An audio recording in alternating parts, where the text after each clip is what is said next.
पुष्टिवर्धनम उर्वारुकमेव बंधनात् मृत्युर्मुक्षीयम् अमृतात्। नमस्कार, मैं हूं श्रुतिका, आप सभी के साथ टाइम्स नाउ नव भारत देख रहे हैं। आप फिट इंडिया का सुपर हिट बुलेटिन में आपका स्वागत है।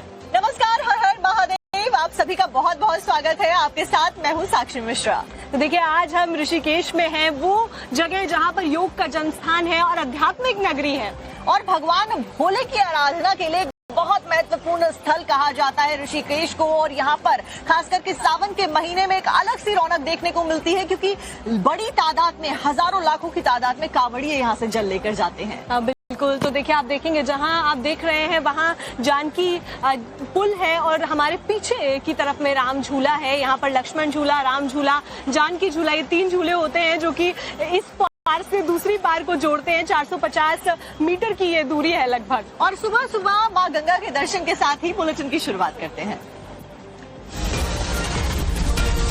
ऐसे में सुबह से ही भक्तों का जो तांता है वो शिवालयों में लगा हुआ देखा जा रहा है। देश भर से जो तस्वीरें भी सामने आ रही हैं उसमें यही देखा जा रहा है कि शिव भक्त भक्ति के साथ में, आस्था के साथ में शिवालयों में पहुंचे हैं और वहां पर जलाभिषेक कर रहे हैं, क्योंकि ये माना जाता है साक्षी कि पहले सोमवार में अगर जलाभिषेक किया जाए तो हर मनोकामना पूरी होती है। हालांकि सावन का पूरा महीना ही बहुत पवित्र माना जाता है, भगवान भोले का ये महीना कहा जाता है, लेकिन खास करके सोमवार का महत्व होता है, क्योंकि सोमवार को भगवान भोले को ज्यादा पूजा जाता है। लोगों की जो आस्था है उसकी तस्वीरें फिलहाल आप देख रहे हैं। सुबह से ही जलाभिषेक करने के लिए मंदिरों में बड़ी तादाद में श्रद्धालु पहुंच रहे हैं। लंबी लंबी कतारें, जो बड़े मंदिर हैं, जो महत्वपूर्ण मंदिर हैं, जो ज्योतिर्लिंग है खास करके वहां पर देखी जा रही है। अब बिल्कुल, जो ज्योतिर्लिंग है वहां पर भक्तों की बहुत ज्यादा भीड़ होती है। ऐसे में आपको जो तस्वीरें हम दिखा रहे हैं वो उज्जैन, दिल्ली, लखनऊ, वाराणसी, प्रयागराज और देवघर से हैं। सभी वो प्रमुख स्थान जहां पर शिव भक्त पहुंचते हैं, जलाभिषेक करते हैं और साथ ही हरिद्वार, ऋषिकेश से जल लेकर जाते हैं और उसके बाद वहां पहुंचते हैं और अपने अपने जिलों में जाकर कड़ी मेहनत के बाद में वहां पर जलाभिषेक करते हैं। और यही कारण है कि जहां पर हम मौजूद है ऋषिकेश में, वहां पर भी सुरक्षा के पुख्ता इंतजाम किए गए हैं। हमारे साथ में अलग अलग जो हमारे सहयोगी हैं वो भी अलग अलग जगहों से जुड़ेंगे। आपको बता दें कि हमारे साथ में उज्जैन और हरिद्वार, साथ साथ में गाजियाबाद से हमारे जो संवाददाता है वो जुड़े। मकरंद काले हमारे साथ उज्जैन से जुड़े हैं। मकरंद, फिलहाल उज्जैन महाकाल की नगरी कही जाती है, कैसा उत्साह देखने को मिल रहा है और कब से जो श्रद्धालु है वो मौजूद है दर्शन पूजन के लिए? देखिए, तस्वीरों में मैं दिखाना चाहूंगा, चारों तरफ मेरे आपको श्रद्धालु ही नजर आएंगे, क्योंकि बाबा महाकाल की नगरी है उज्जैन। सावन का पहला सोमवार है, दूर दूर से लोग आए हैं, देश भर से, दुनिया भर से यहाँ पर दर्शन के लिए श्रद्धालु आते हैं और लाखों की तादाद में आज दर्शन होंगे। जो भी श्रद्धालु हैं यहाँ पर, उनकी व्यवस्था अलग अलग की गई है। कहाँ से आए हैं बात करते हैं। दादा, कहाँ से आए हैं आप? कहाँ से आए हैं? तिरुपति से आए हैं। इतनी दूर से आए हैं, हो गए दर्शन, हो गए बाबा के? अच्छा है, अच्छा है, अच्छा है। क्या मांगा भगवान से? हाँ, मांगते नहीं थे और कुन्ना वो दे भगवान अच्छा बोलो। उन्होंने बोला कि जो भी हमारी दिक्कत है भोलेनाथ आप देख लेना, और जो दिक्कत हो रही है पूरे इंडिया में उसको अपने से संभाल लेना, और बस हमारी जो भी दिक्कतें होंगी सब भक्तजन यही कर रहे हैं। सुबह से लगा है। बिहार से। बिहार में कहाँ से आए? सीतामढ़ी डिस्ट्रिक्ट। क्या हो गए, अच्छे दर्शन हो गए? जी जी। आज के दिन का क्या महत्व मानते हैं? बहुत बड़ी बात है हमारे लिए। अच्छा, पुणे से आए, पुणे से चलेगा, पुणे से आए। अच्छा, क्या महत्व है आज के दिन का? आज ही दर्शन क्यों? आज बहुत दिन से हमारी इच्छा थी कि जाने चाहिए महाकाल में, जाके कावड़ यात्रा जब चालू हो जाती है उस टाइम मिल जाता है दर्शन, तो बहुत अच्छा है, शुभ मान जाता है। योगी की नगरी सहारनपुर से, यूपी से आए हैं। क्या मांगा भगवान से? बाबा को तस्वीरें दिखा रहे हैं जहां पर भक्त एकदम आस्था में रंगे हुए हैं। अब अभिषेक सिन्हा के पास चलते हैं, जो कि हरिद्वार से जुड़े हुए हैं। हरिद्वार की क्या तस्वीरें हैं अभिषेक, वो भी हमारे दर्शकों को दिखाइए। देखिए, सबसे पहले मैं आपको तस्वीर दिखाता हूँ उस जगह की जहां से भगवान शिव की ससुराल की कहानी शुरू होती है। देखिए, मैं उसी मंदिर में हूँ जहां भगवान शिव का ससुराल है। सती माता का मंदिर है यहाँ पर और दक्षेश्वर महादेव के नाम से इस मंदिर को जाना जाता है। और दक्ष महाराज की ये वही जगह है जहां पर भगवान शिव 1 महीने के लिए, पौराणिक कथाओं के अनुसार मान्यता है कि वो यहाँ रुकते हैं और माँ पार्वती के कहने पर और माँ सती के कहने पर वो 1 महीने के लिए यहाँ हमेशा सावन में उन्होंने वचन दिया था कि वो यहीं रुकते हैं। देखिए, यहाँ पे सबसे पहले मैं लाइन दिखाता हूं आपको। सुबह से शिवालय में लाइन लगी हुई है और इस मंदिर की मान्यता भी बेहद ज्यादा है कि सभी कांवड़िए जब यहां जल लेने हरिद्वार पहुंचते हैं और उसके बाद वो इसी मंदिर से प्रस्थान करते हैं, आगे के लिए प्रस्थान करते हैं। और यहाँ पे सुबह से लाइन लगी हुई है, आप देख सकते हैं। और मेरे जो पीछे है सती कुंड है, आप उस मंदिर को भी मैं दिखाना चाहूंगा कि पीछे सती कुंड है और यहाँ तमाम कांवड़िए भी मेरे साथ मौजूद है। मैं उनसे भी बात करूंगा और उनसे समझूंगा कि आखिर वो यहाँ क्यों पहुंचते हैं। आप कहाँ से आए, सबसे पहले ये बताइए। दिल्ली से। अच्छा, क्या मान्यता है इस मंदिर की, क्या जानते हैं इस मंदिर के बारे में? चलिए ठीक है, अभिषेक तस्वीरें आप दिखा रहे हैं और बहुत मान्यता है हरिद्वार में, इसी वजह से जो बड़ी तादाद में श्रद्धालु है, कांवड़िए हैं, वो हर साल पहुंचते हैं, खास करके सावन के महीने में पहुंचते हैं। इस बीच भावना किशोर हमारे साथ गाजियाबाद दुधेश्वर नाथ मंदिर से जुड़ी है। भावना, दुधेश्वर नाथ मंदिर का महत्व इसी बात से समझा जा सकता है कि गाजियाबाद का नाम बदलकर ही इस मंदिर के नाम पर रखने की बात भी हो रही थी। फिलहाल प्रशासन के द्वारा क्या कुछ व्यवस्था की गई है, क्योंकि अमूमन बड़ी तादाद में जो लोग हैं वो आज के दिन पहुंचते हैं। बिल्कुल, गाजियाबाद के जिस मंदिर में मौजूद हूँ, लाखों की तादाद में भक्त यहाँ पर पहुंचते हैं और ये बहुत प्राचीन मंदिर है। आपको तस्वीर दिखाते हैं कि रात 2 बजे से ही यहाँ पर लाइन लगी हुई है, लाखों की संख्या में लोग दर्शन करते हैं। कांवड़िए जो है बड़ी संख्या में आकर यहाँ पर बाबा को जल चढ़ाते हैं और ऐसे में आप देख सकते हैं कि कानून व्यवस्था किस तरह से यहाँ पर बनाई गई है। यूपी पुलिस हर जगह पर तैनात है, इसके साथ ही सुरक्षा के कड़े इंतजाम है। लेकिन आपको हम तस्वीर दिखाते हैं किस तरह से महंत नारायण गिरी हमारे साथ मौजूद है। सर, इस बार किस तरह से खास है, अगर बात करें सावन महीना तो विशेष रूप से हमेशा खास रहता है। इंतजाम किए गए हैं गाजियाबाद में, वो तस्वीरें दिखा रही हैं कि कितनी सख्ती है ताकि कांवड़ियों को कोई भी परेशानी ना हो। तो आगे बढ़ते हैं और आपको अगली खबर की ओर लेकर चलते हैं। आगे बढ़ते हुए अगली खबर आपको दिखाएंगे उत्तर प्रदेश से, जहां पर नुहू में ब्रिजमंडल की जो यात्रा है, जलाभिषेक यात्रा निकाली जानी है और उसको लेकर खासा इंतजाम किए गए हैं और एहतियाती कदम भी पुलिस प्रशासन के द्वारा फिलहाल उठाए जा रहे हैं। तो आपको बता दें कि हरियाणा के नूह जिले में जो ब्रिजमंडल जलाभिषेक यात्रा है वो निकाली जानी है। तो ऐसे में जलाभिषेक यात्रा को लेकर सुरक्षा के पुख्ता इंतजाम कर दिए गए हैं, क्योंकि यहाँ पे भारी संख्या में जो यात्री हैं वो पहुंचते हैं और इसीलिए पुलिस कर्मियों की भी यहाँ पर जो तैनाती है वो की गई है। 2500 पुलिसकर्मी यहाँ पर तैनात किए गए हैं ताकि सुरक्षा व्यवस्था कड़ी रह सके। तो चाहे उत्तर प्रदेश हो, हरियाणा हो या फिर उत्तराखंड हो या राजस्थान हो या अन्य जिले हो, जहां पर जो कांवड़िए हैं वो पहुंचते हैं जलाभिषेक करने के लिए, क्योंकि प्रमुख राज्य है जहां पर बड़ी तादाद में कांवड़िए अपने गंतव्य की ओर जाते हैं, ऋषिकेश से और हरिद्वार से जल लेकर। इस सबके बीच में तस्वीरें आप देख रहे हैं कि कैसे फिलहाल व्यवस्था की गई। दरअसल जलाभिषेक यात्रा की अगर बात की जाए तो 2 साल पहले अभिषेक की जो यात्रा थी उसके दौरान नूह में हमला कर दिया गया था, फायरिंग और आगजनी की घटना भी सामने आई थी और इसी के बाद से जो एहतियाती कदम है, जो ज्यादा सुरक्षा के चाक चौबंद है, वो होने शुरू हुए हैं नूह में।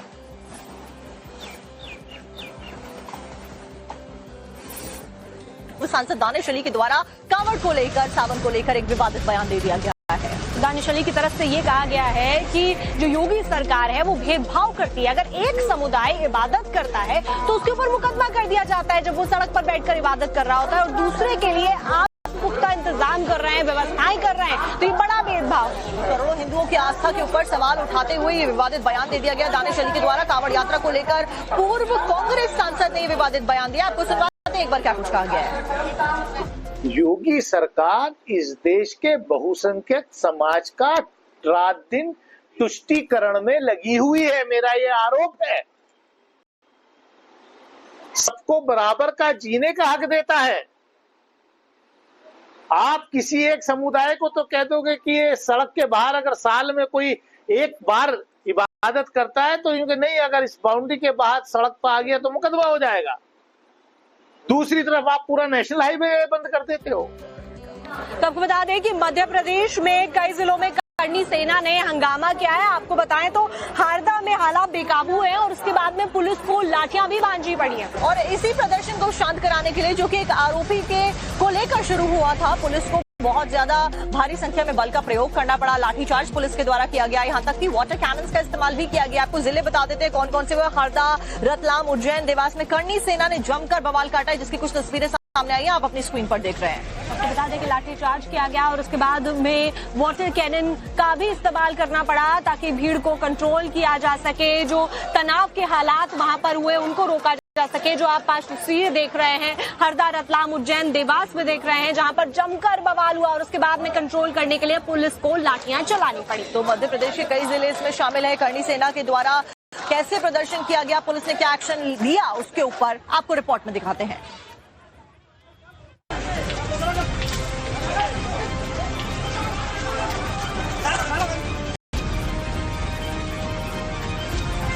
मध्य प्रदेश में करनी सेना का जमकर हंगामा, हरदा में हालात बेकाबू, पुलिस ने भांजी लाठियां।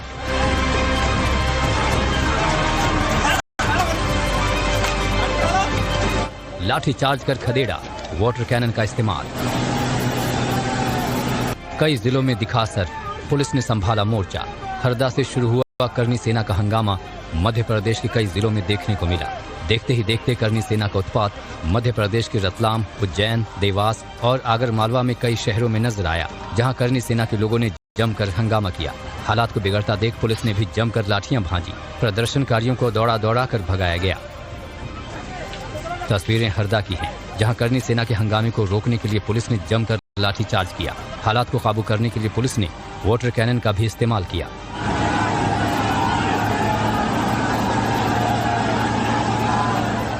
देखते ही देखते हालात इतने बेकाबू हो गए कि उसकी आग आसपास के दूसरे जिलों तक जा पहुंची, जिस पर काबू पाने के लिए पुलिस को सख्त कदम उठाना पड़ा। प्रदर्शन में शामिल करनी सेना परिवार के राष्ट्रीय अध्यक्ष जीवन सिंह शेरपुर समेत 50 लोगों को पुलिस ने गिरफ्तार कर जेल में भेजा है। तनाव के चलते इन मालवा के कई जिलों में भारी पुलिस बल तैनात है। बताया जा रहा है कि करनी सेना परिवार के पदाधिकारी आशीष राजपूत से हीरा खरीदने के नाम पर 18 लाख रुपए की धोखाधड़ी हुई थी। आशीष ने विकास लोधी, मोहित वर्मा और उमेश तपानिया पर केस दर्ज कराया था। पुलिस ने मोहित को गिरफ्तार कर लिया। शनिवार को पुलिस मोहित को लेकर कोर्ट में चालान पेश करने जा रही थी। इसी दौरान करीब 40 कार्यकर्ता इकट्ठा हो गए और आरोपी को उनके हवाले करने की मांग कर नारेबाजी करने लगे।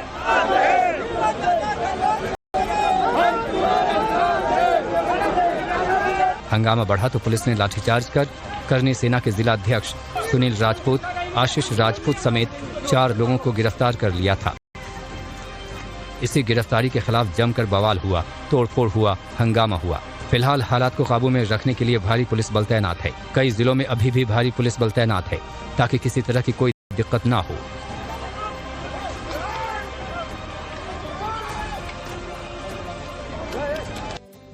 मेरे और साक्षी के साथ ऋषिकेश से फिट इंडिया का सुपर हिट बुलेटिन जारी है। आगे हम आपको दिखाने वाले हैं कैसे दबंगों का आतंक, जो नदी का जलस्तर है गंगा नदी का, वो बढ़ा हुआ है और इसलिए अनाउंसमेंट भी की जा रही है कि ज्यादा गहराई में जो श्रद्धालु हैं वो स्नान करने के लिए ना जाए। और घाट भी काफी हद तक पानी में डूबा हुआ आपको नजर आ रहा होगा। फिलहाल कमोवेश ऐसा ही हाल वाराणसी, झांसी, राजस्थान और गुजरात में भी देखने को मिल रहा है। मौसम विभाग के द्वारा जो वार्निंग है, जो अलर्ट है, वो जारी किया गया इन सभी जगहों के लिए। तो तस्वीरों में आप देख रहे हैं कि किस तरीके से जो नदियां हैं वो उफान पर चली गई हैं और इसीलिए वार्निंग दी जा रही है लोगों को ताकि सभी सुरक्षित रह सकें।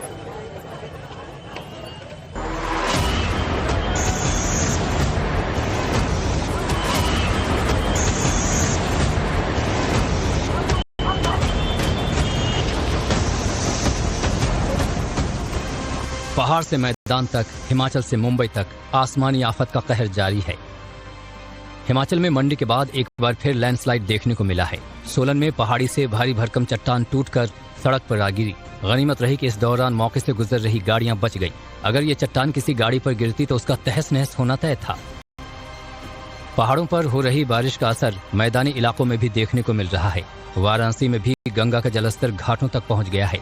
मणिकर्णिका और हरिश्चंद्र घाट पर गंगा के सैलाब के चलते शवों के अंतिम संस्कार में भी परेशानियों का सामना करना पड़ रहा है। गंगा का जलस्तर तेजी से बढ़ रहा है। वाराणसी में जो गंगा का जलस्तर है वो लगभग 65 मीटर के आसपास दर्ज किया गया है, जो खतरे के निशान से बमुश्किल से 5 मीटर है। यानी 5 मीटर और गंगा अगर बढ़ती है तो जो पानी है वो अब घाट की सीढ़ियों, घाटों के होते हुए ऊपरी इलाकों में चला जाएगा, यानी रिहायशी इलाकों में चला जाएगा। संगम नगरी प्रयागराज में गंगा और यमुना उफान पर हैं। दोनों नदियों का जलस्तर तेजी से बढ़ रहा है। संगम जाने वाली सड़क भी पानी में डूब गई है। गंगा का जलस्तर लेटे हनुमान मंदिर परिसर की तरफ बढ़ने लगा है। हनुमान मंदिर की सीढ़ियों तक गंगा का जलस्तर पहुंच गया है। जल तटीय इलाकों पर डूबने का खतरा मंडरा रहा है। झांसी में उफनते सैलाब से खिलवाड़ करने का अंजाम 2 दोस्तों को भुगतना पड़ा है। दोनों दोस्त बांध पर पार्टी करने गए थे, लेकिन इस दौरान रीलबाजी के चक्कर में दोनों गहरे पानी में डूब गए। दोनों की तलाश में प्रशासन ने रेस्क्यू ऑपरेशन चलाया। राजस्थान में भी भारी बाढ़ और बारिश का कहर देखने को मिल रहा है। बारा में तेज बहाव के चलते यात्रियों से भरी रोडवेज बस 4 फीट पानी में फंस गई, जिसके बाद ट्रैक्टर से उसे बाहर निकाला गया। धौलपुर में भारी बारिश के चलते यहां लोगों को गर्मी से राहत मिली, तो वहीं जल भराव भी देखने को मिला। शहर के तमाम हिस्सों में पानी भरा हुआ नजर आया। अजमेर में भी भारी बारिश के बाद कई इलाकों में जल भराव देखने को मिला। सड़कों पर पानी लबालब भरा नजर आया, तो वहीं बूंदी में भी सड़कों पर सैलाब देखने को मिला। सैलाबी नालों को लोग पार करते नजर आए, जिसके चलते उन्हें आफत का सामना करना पड़ा। गुजरात के जामनगर में बाढ़ बारिश के बाद कीचड़ लोगों के लिए मुसीबत बन गया। कीचड़ और जल भराव से लोगों को परेशानी हो रही है। ऐसे में लोगों ने पहले पत्थर की पूजा की और फिर कीचड़ को भी फूल और माला चढ़ा दिए। मुंबई के भी कई हिस्सों में भारी बारिश के बाद जल भराव के हालात देखने को मिले, जिसके चलते तमाम इलाकों में रफ्तार पर ब्रेक लग गया। सुबह सुबह का वक्त है, सावन का महीना है और भक्ति और आस्था के रंग ही हैं जो आप ऋषिकेश से आध्यात्मिक नगरी से फिलहाल देख रहे हैं। और यही तस्वीरें हैं क्या है जिसके बाद में जेडीयू और बीजेपी बहुत ज्यादा हमलावर चुनावों से ठीक पहले नजर आ रहे हैं। आपको दिखाते हैं पूरी खबर। सूत्र बताते हैं, हम उस सूत्र को समझते हैं। बिहार में वोटर लिस्ट पर मचे घमासान के बीच पूर्व डिप्टी सीएम और नेता प्रतिपक्ष तेजस्वी यादव का विवादित बयान सामने आया है। महागठबंधन की प्रेस कॉन्फ्रेंस में एक सवाल के जवाब पर तेजस्वी इस कदर भड़क गए कि चुनाव आयोग के सूत्रों पर ही सवाल खड़े कर दिए। सूत्र बताते हैं, हम उस सूत्र को मूत्र समझते हैं।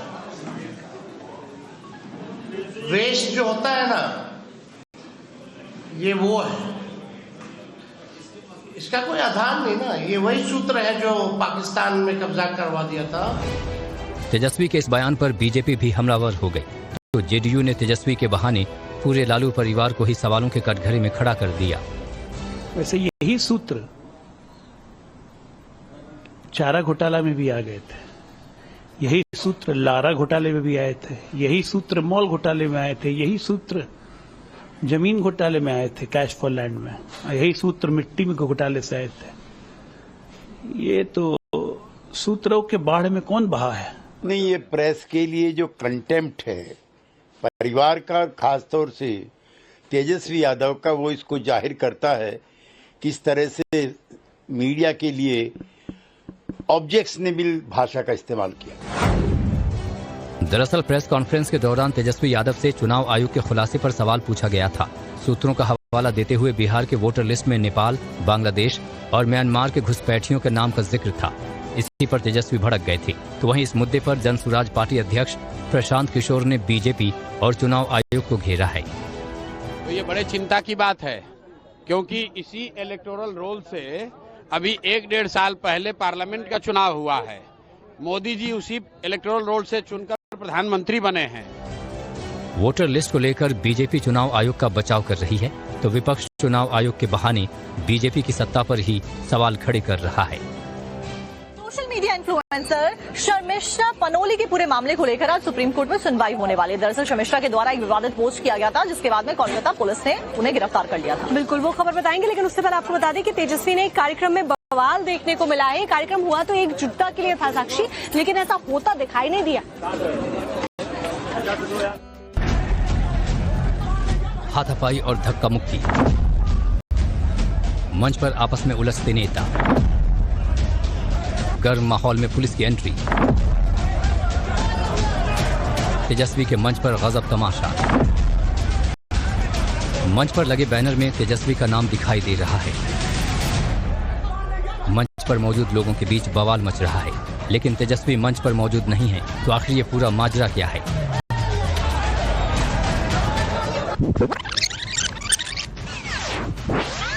तो तेजस्वी के मंच पर चल रहे इस तमाशे को अब आपको समझाते हैं। मंच पर लगे बैनर और पोडियम पर लगे पोस्टर में इस कार्यक्रम की डिटेल है। चौरसिया राजनीतिक चेतना सम्मेलन का ये कार्यक्रम है। पटना में आयोजित इस कार्यक्रम के चीफ गेस्ट नेता प्रतिपक्ष तेजस्वी यादव थे, लेकिन तेजस्वी के पहुंचने से पहले ही कार्यक्रम के मंच पर बवाल हो गया।